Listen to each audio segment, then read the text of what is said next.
You like baseball? I can't get enough of it. But what does that have to do with geopolitical terrorism and bloodborne viruses? That's a good question. Left Alive continues the trend in the Front Mission series of not going back to its roots and wondering where its fans went. As someone who stuck my little toesies into the Front Mission pool because it was a tactical turn-based strategy game and I was thirsty for anything like that I could find for the Game Boy Advance and DS, I too feel somewhat betrayed by Front Mission Evolved and Left Alive. Strangely enough, though, I feel like Left Alive is slightly more Front Mission-y than Evolved was, which might come across as strange due to there being significantly less mech in Left Alive. I know there's a general idea with game series that change, even getting a Black Sheep entry in the series where people are like, this game would have been good if it weren't stapled to this series, but Left Alive still wouldn't be good. And that's not even saying I don't like it, because I do like it. Most positive Steam reviews, there aren't a lot of them, have a similar sentiment. The game is bad. We all know it's bad.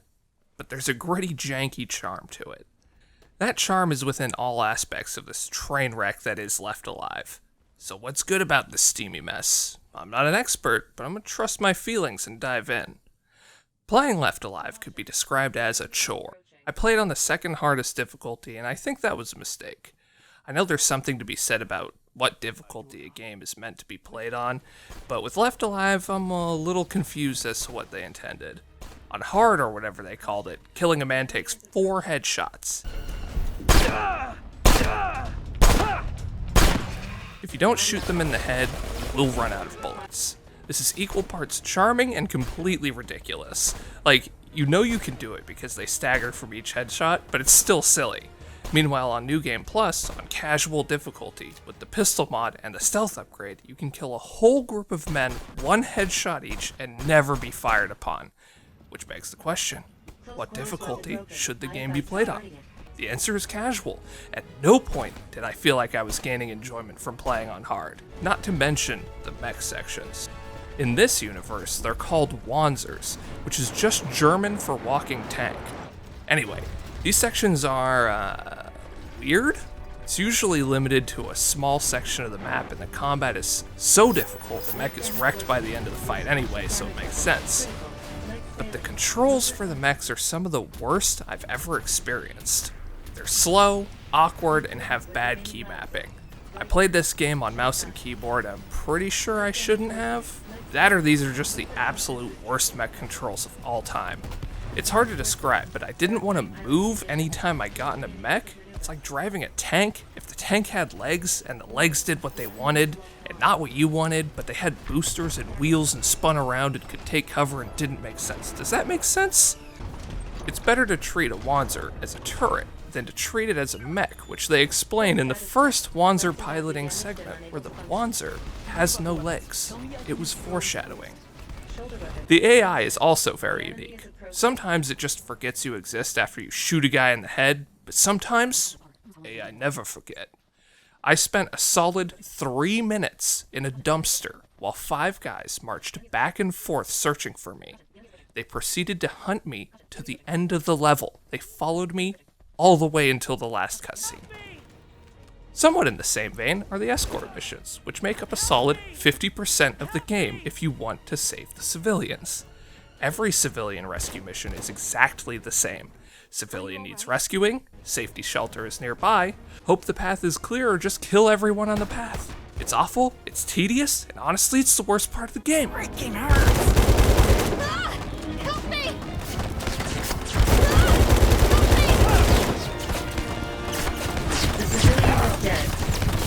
I don't want to die. Sometimes I think I should replay Left Alive, but then I remember the escort missions, and suddenly I can't breathe, and my chest gets hot, and my vision goes dark. It's awful. You can technically avoid saving any civilians, but the internet told me I would get the worst ending, so I saved enough of them for that to not happen. Oddly, after I stopped saving civilians, I had a better time with the game. There are a few non-escort side quests, but they're kinda annoying too. One in particular has you exploring this apartment complex that's littered with enemies. Also, you can figure out that maybe it was ghosts, or perhaps ghouls haunting little Mikhail. No way. There's no way. I almost had you. Koshka, what was that voice just now? The side quest was pretty much on par with the escort missions and how annoyed I was upon completing it. I was running around those apartments for what felt like 3 years. Speaking of those apartments, let's talk about the environment. While you do play as 3 different characters, you end up running around the same places over and over because each person has to do each area at least once, so you get a lot of the same all over the place. The cool part about playing the same area with each character is the shared item box that lets you stash things and take them out as someone else. It's more neat than anything, but like, is it useful? Probably. Did I use it? Not on purpose, but yeah.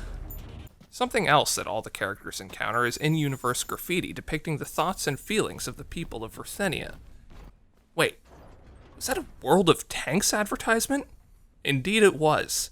This was a free DLC that was added to the game which advertised World of Tanks. For what purpose? I have no idea. It adds a patch on all the backpacks and various documents describing tanks, which are easier to spot than the lore-relevant documents. It also adds super clean, out-of-place posters for World of Tanks all over the place. I was told I could turn them off, but it was too late. I'd already seen them, so they had to finish the game alongside me. Which brings us back around to baseball. Like baseball. How? It doesn't matter how, but it does. Baseball also brings us around a Left Alive story, which revolves around a war between 2 countries that border each other, Ruthenia and Garmonia. And much like a game of baseball, a good conflict needs a team, and in Left Alive, you play a team of characters. Mikhail the soldier, Olga the cop, and Leonid the terrorist freedom fighter assassin prisoner. Each of them faces their own antagonists through their stories, but Olga kinda ends up facing the trauma caused by child trafficking and experimentation as her final boss. The other 2 just actually fight bosses, which is less cool. The good part about their boss fights is that they're both established characters and they make a lot of sense. Mikhail faces off against his bitter rival Ivan, who has been after Mikhail the entire game and provides some of the best lines. Like baseball. I can't get enough of it. Great. What am I supposed to do with his dead ass? One home run isn't gonna win you the entire game. Let's finish this. I don't exactly have time for any extra innings. Fuck your orders! Leonid Osterman faces off against his old friend turned enemy multiple times, but I'll talk about that in a little bit. Back to first base. The writing in this game isn't the best, and I can't say I was overly invested in the story, but I'm going to try and summarize the story in a way that makes sense. Before the events of the game, a man named Ruslan Ismailov led a liberation force for the city of Novoslava, which sits on the border of Garmonia and Ruthenia, which is where the game's conflict takes place. Now it's time for things to stop making sense. Leonid Osterman, one of the 3 playable characters, is framed for the assassination of Ruslan, when in reality, Ruslan faked his death because he was deep undercover for the secret government of Zaftra, known as Samargal. Samargal is using the Republic of Zaftra to assist in the invasion of Ruthenia to obtain a prototype Wanzer and a blood virus known as MODS. There's a whole child trafficking subplot involved with MODS, but that's a mess. The war between Ruthenia and Garmonia is a front so that Ruslan can operate behind the scenes, but about halfway through the game he gets gunned down by Leonid, which brings Leonid's score against Ruslan to 2. But Ruslan is still alive, just like he said, and he kidnaps a child from a child kidnapper because her blood contains the MODS virus, and Samargal needs that to drop the world's population. At the final confrontation with Ruslan, it's revealed that he was actually a cyborg all along, which was part of the Velikan plan, which is a plan to replace high-ranking Zafran officials' bodies with cybernetic bodies so that they won't be killed by the MODS virus. Using a supercomputer called M3, Samargal has predicted that human overpopulation will lead to the downfall of humanity so that MODS can control the population. But Leo keeps getting in the way, and he tries to kill you, but he fails and reveals his last shred of humanity. and Leonid kills him, but he isn't actually dead, and his cyborg parts take over. The true final boss takes place, where you calmly call down missile strikes to kill the prototype Wanzer and kill Ruslan for the final time, ending Cyborg's schemes within the country of Ruthenia. The secret ending seems to have strongly believed there would be a sequel, but I don't think there will be. I may have blitzed through some important details, but ultimately, the plot is only half relevant. What matters is that Left Alive can't keep its momentum going at any given scene. Particularly when you defeat Ruslan the second time, there's actually a really cool moment where he dies and whatnot, but then the final boss fight immediately after kills its energy.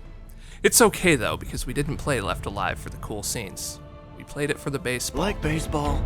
We played it for the strikes. 3 strikes and you're dead. That's baseball for you, rookie. We played it for the World of Tanks promotions.